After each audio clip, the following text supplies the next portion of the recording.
Nice car, dude. Hey, I like your car. That wing looks sick though. Yeah. Looks good.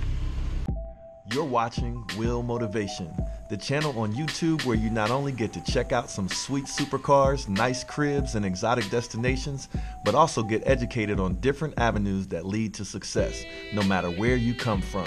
Here is where we create, educate, and motivate. Welcome to Will Motivation. Holla.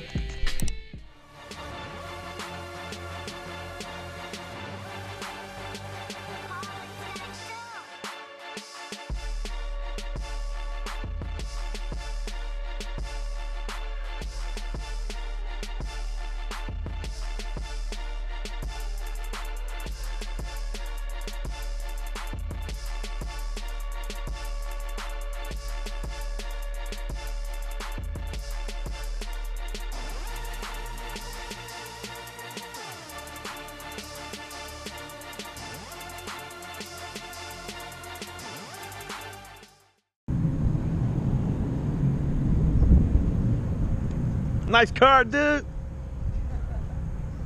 I'm looking at your ass thinking, man, that's a nice looking car. Nice whip, dude. It's mean. I just noticed your tips are black. I just noticed that. It came like that? Yeah. It's blacked out. That's nice. Well, that's because it's a different exhaust. That's the sport exhaust. Oh, okay, that's right. That might be why. I got the cheap one. You just called me out.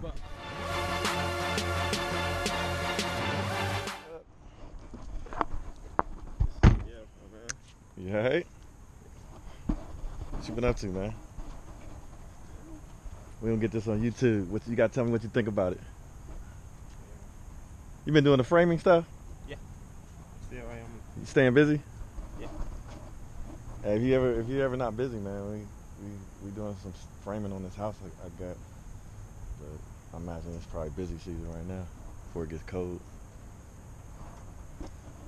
What you think, man? What you think? This is so beautiful, man. You gonna get you one day? Yeah. That's what's up. How's your brother doing? Yeah, he's doing pretty good.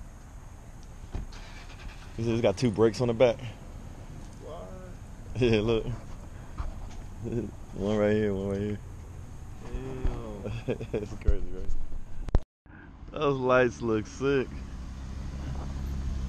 Look at the wing. He's got the wing. That's a Huracan too? Huh? Huracan? Yeah. He's got the blacked out tips on it. He's got the wing. Nice. Nice. And you drive this thing as your daily driver now. That's awesome. Actually, I was hoping I was gonna catch up with you. That's right. Or you get people to work for free if you offer them a ride. That wing looks sick, bro. And there's carbon fiber plates under the deck lid to reinforce it. So there are the bolts coming up to the uprights, but there's a whole lot of surface area with the carbon fiber, the little pieces they put in there. So it's the pressure is like spread out. So I'm not worried that it's going to crack the deck. Oh, that looks good. It looks great, man. See, I think it looks better on black than it would on mine. Yeah. Man, that's like nasty. the black, everything kind of, nothing really stands out that much. Like all the outlines put on the white car. Yeah, it would stand out. A lot more. With the black, everything's kind of in the dark, if you know what I mean. So you can't really looks sinister with those wheels too. Yeah, I like the wheels. It looks sinister. Nasty. So we got an impromptu car show. There you go.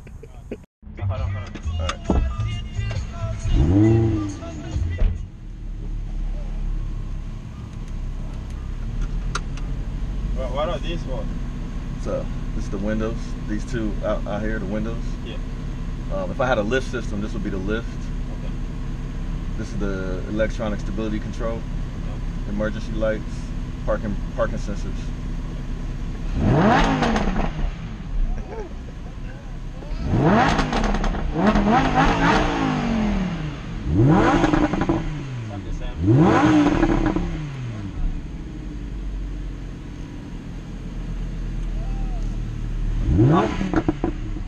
I'll follow you.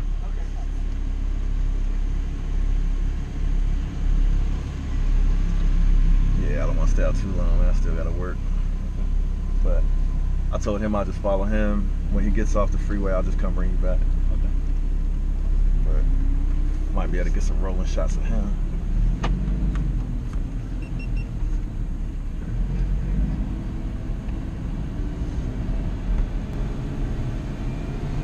Jeff's got the black Lambo 580.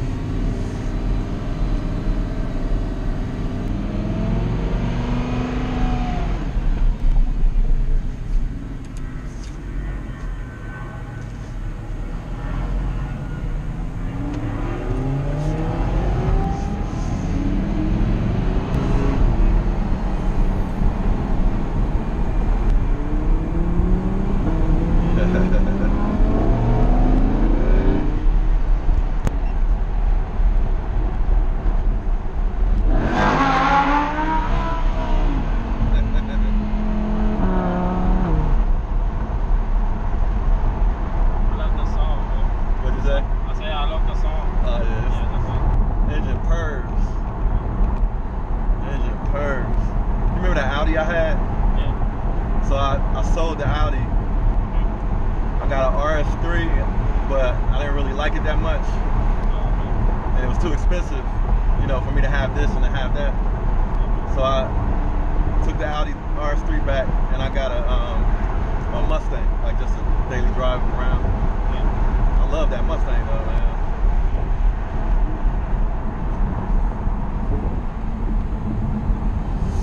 Some good footage. I'm not gonna race him with nothing crazy like that. Nice car, dude. Hey, I like your car. That wing looks sick though. Yeah. Looks good. I'm gonna take a little detour before getting on the highway. Okay.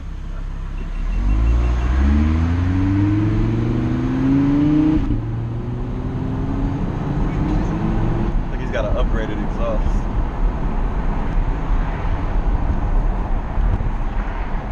Only thing about this car, man, is the blind spot. It's crazy. They bought the same year, right? Yep. He's got a 2016. I think he's got a little bit less miles than I have on mine, though. Just a little bit. I have 2,000 miles on mine. He probably has 1,000 something. Shout out to Jeremy and the Escalade here in Columbus. Just checked out one of my subscribers just hit me up, or I don't know if he's subscribed, but Jeremy, if you're not subscribed, definitely subscribe, bro. But I guess he saw the channel. Yeah, that's funny, man. YouTube is crazy. Shout out to Jeremy. Shout out to Juan too. Yeah. You know what I'm saying? We were just talking about how crazy that live stream was last night. Sweet. So, all right, let's kind of, I'll give people kind of the background. So this is Will Moss. We've got Jeff with us, who's a fellow Huracan owner, and he's one of the people that actually inspired me to go ahead and get my Huracan because I saw his. He also has you can tell him the spec of your car. Yeah, I've got a car just like Will's. It's a black 580-2. Pretty much the same car, just different color. Got some nice upgrades on his, like the glass, engine view, right? Yeah. The front end lift. It's got a nice Huracan. I saw it. As a matter of fact, it's in one of the videos when I took the Gallardo out and we met up. And I promised to do an interview with you. So just so happens that we got together to look at my second set of wheels that I took off. And I asked Jeff if we could do sort of an interview because I thought Jeff had a pretty interesting story as to what he does for a living and how he ended up doing that. And then also, you know, obviously his business is doing well, and he bought a really nice car. So I'm not sure if it's your dream car or whatnot, but it's a dream car for a lot of people. So maybe if you could just kind of tell people your story, like where you're from, did you go to college, what your emphasis was, because a lot of times people go to college for one thing, but they end up doing something totally different professionally. So you can just kind of tell us the story, man, and as much as you're comfortable talking about, I think people on YouTube would love to understand, because you're a supercar owner and they want to know, you know, what you did so that one day they can think about how they can get there. Yeah, my path in life has been pretty much following my passion. So I'm a drummer. I play drums. I've played drums ever since I was 12 years old or so. I'm a drummer too. Is that right? Yeah. I didn't know that. Oh, that's cool. I played since I was about 12 years old. That's awesome. But, that's funny. But playing in bands in high school, it was in a band that we just started to do some recording. So went into a recording studio. Maybe I was 15 years old or something like that. And I got really interested in the recording business. So after I graduated high school, I went to a recording engineering school in Florida called Full Sail. So I went there. Oh yeah, I've heard of Full Sail. Yeah. So I got a degree in recording engineering and got an internship at Westlake Audio in Hollywood, California. Oh wow. Which is where Michael Jackson's done recording. Wow. So after that internship, I got hired there at Westlake. But after a while, I realized the music business and the Hollywood scene was not. You're out in Cali? Yeah, it just wasn't. Yeah. But that just wasn't couldn't see myself living that lifestyle. So decided to move back home, which was here to Columbus, and went to college to get a degree in elementary education, because that was something else I was super interested in, is working with kids. Nice.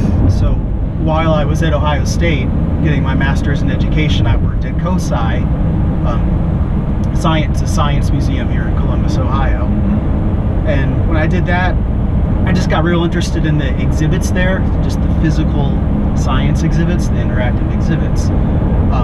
So when I started teaching, I taught 6th grade, I would build kind of science type exhibits for my classroom. And they probably thought that was super cool. Oh yeah, I mean, everybody wanted to visit my classroom even if they weren't one of my kids. Nice. So really inspired the kids and really made them focus on learning, knowing that there's these cool interactive science exhibits and stuff in the classroom.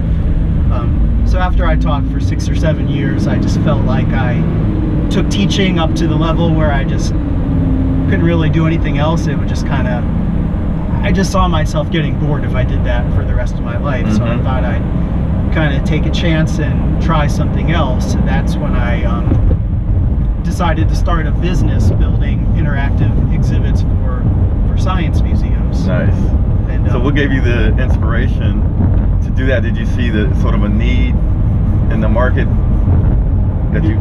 Not at all. I knew nothing about business. But it's just something that you wanted to do based on your passion. It was just totally a naive thing to do, just completely naive, not knowing anything about business. One of those things where if I discussed it with someone that maybe had a degree in business, they would say, oh, that's not going to work, or that's not going to happen, or anything like that. But didn't do that, so I just gave it a shot, and ended up finding a niche in the market with smaller museums. There are several companies that will do large exhibit projects for multi-million-dollar projects for huge museums, but for every big museum, there's maybe 100 smaller museums that don't have the budget for these multi-million-dollar projects, and they just had nowhere else really to go for exhibits. So for that reason, my company, which is called Science Kinetics, took off. I had no idea it was going to be that, nice. But that's what happened, and that's where I am now. So when you started your business, what was it like early? Did you do it from home? Did you get a space somewhere? How did you launch that business? Yep, started it from home. I actually fly radio controlled airplanes, so I lived on several acres, and I had built a 3,000 square foot building for my model airplanes. So I thought that would be a great building to kind of experiment with starting this science kinetics business. Nice. So I just built a couple exhibits just to have something to offer, and then just made just horrible low quality mailing advertisement that I just looked up all these museums online and just mailed them out, thinking I'll get a whole bunch of sales based on. I think I mailed maybe 400 of them out and got one single sale. But that's what you need to start, right? That's what you need. You just need that one initial kind of foot in the door, someone to give you a good reference. And that happened, and then I just kept taking steps from there on, nicer advertising and working with getting more projects so that I got more references, and just kind of slowly took off. And it's a kind of an exponential thing. The more clients you get, the more reputable you seem, and it just goes up from there. When you started the business, did you quit teaching right away, or were you still teaching and you started it kind of on the side? I quit teaching completely. Oh wow. Yeah, so I was definitely taking a chance. Nice. So I mean, nice. I had some financial cushion. I wasn't betting my life on it. You say you had taking a chance. Basically been saving up, and then you put yourself in a position to be able to take that risk. Yeah. Nice. Got to take risks, but they need to be calculated risks. You don't want to get yourself into trouble.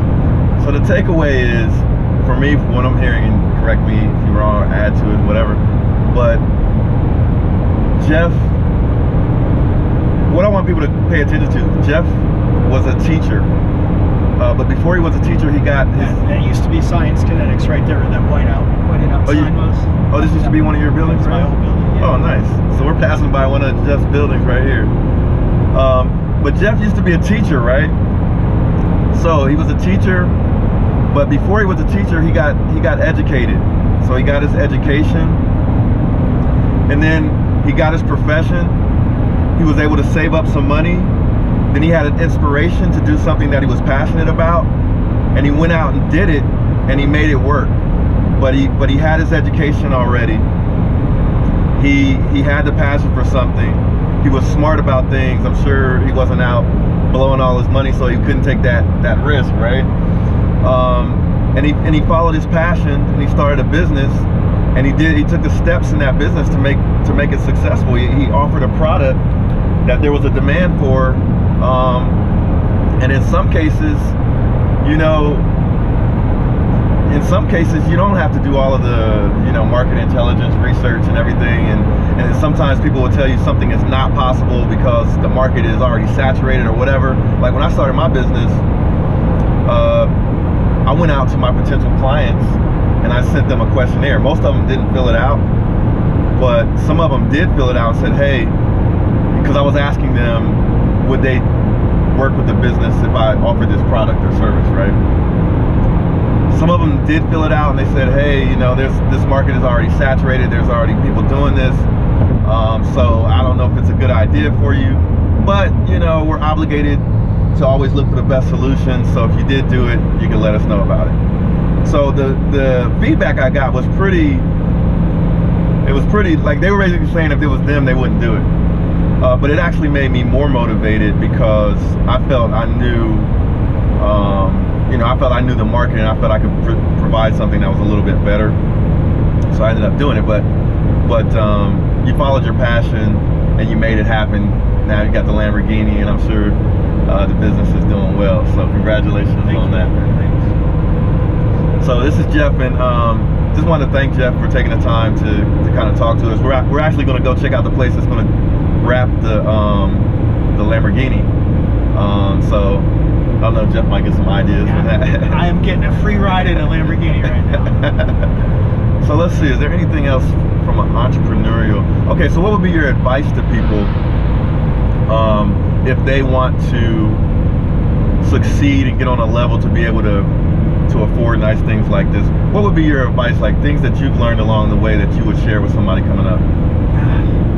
It's difficult.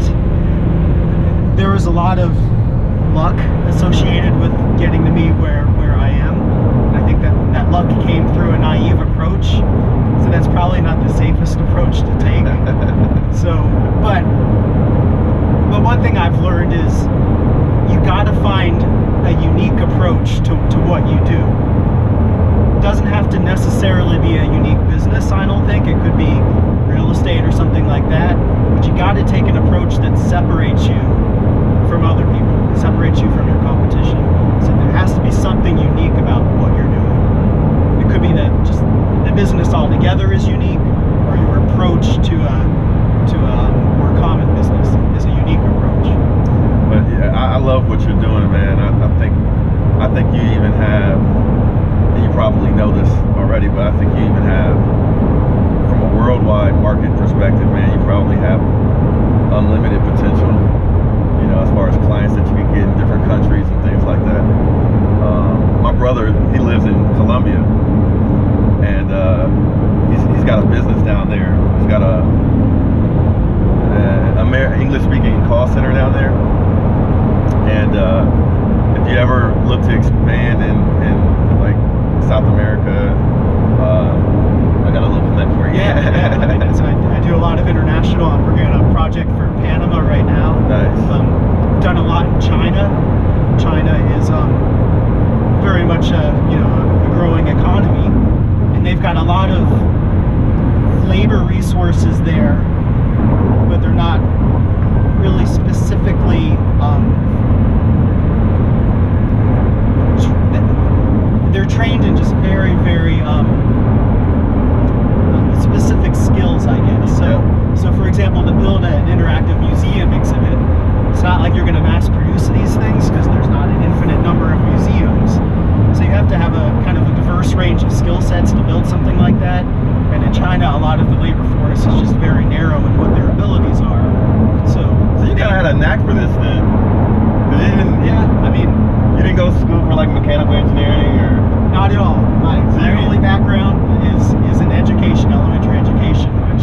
So you have a knack. You must have a knack for building and. I have a knack for knowledge, for finding out new things. Okay. So YouTube is just an awesome resource for that. I mean, a lot of what I've learned about how to build exhibits have just come from YouTube. Nice. I mean, anybody that is passionate about any trade, you'd be able to find videos on YouTube about that type of thing. So YouTube is a great resource. The internet in general. Without the internet, I don't think I could have learned the things I've learned. I can say the same thing. You know, my business is my primary business is internet based. So, but when you see a good thing, you jump on. Sweet, man. So, thanks, Jeff, man, for taking the time to talk about your journey and what you've done. I think we're finding with a lot of people that own supercars, you find sort of a common denominator with entrepreneurial endeavors and people following their passion and that kind of thing. So appreciate you kind of sharing that with the audience. Oh, I enjoyed it. This is Will Motivation. Just wanted to say thanks for checking out this video. Make sure to hit that like button and subscribe if you haven't already. And also feel free to share this video with your friends and be a part of the movement. I'll check you guys out in the next video. Holla.